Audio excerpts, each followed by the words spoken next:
पल दो पल ड्रामे की आने वाले एक साथ में अब आप लोग देखने जा रहे हैं कि अब रीता तो बहुत ज़्यादा खुश है और वो खुश है कि आखिरकार उसका इंतज़ार भी ख़त्म हो गया और किसी इंसान ने उसको भी आखिरकार पसंद कर ही लिया।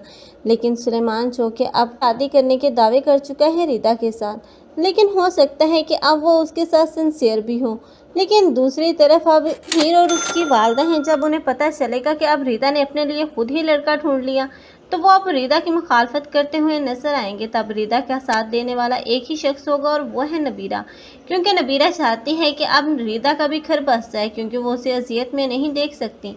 इसलिए अब वो फाखरा को और शहीर को मनाएगी और इस तरह सुलेमान के साथ अब रीदा की शादी होती हुई नजर आएगी।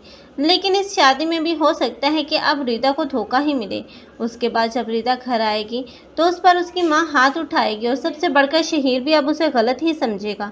लेकिन अब वो खुद को ख़त्म करने का फैसला कर लेगी, क्योंकि जितनी ज़्यादा मुश्किलात अब उसने अपनी ज़िंदगी में बर्दाश्त की हैं उसके बाद उसकी बर्दाश्त की इंतहा हो जाएगी। लेकिन वफा है जिसने आखिरकार रशीन की जगह लेने की एफर्ट शुरू कर ही दी, क्योंकि अब वो रशीन से बड़े ही अंदाज से इंतकाम लेती हुई नजर आएगी। क्योंकि एक तरफ से तो वो रशीन को नीचा दिखाना चाहती है कि अगर वो चाहे तो वो कुछ भी कर सकती है, इसलिए तो उसने इतना बड़ा ड्रामा किया। और अब बासत की तमाम तवज्जो अब इसी फा की तरफ होगी, क्योंकि अब रशीन तो उसे ज़रा भी अहमियत नहीं मिलेगी और रशीन बहुत ही ज़्यादा जेलस फील होगी अब इस दोनों के रिश्ते से।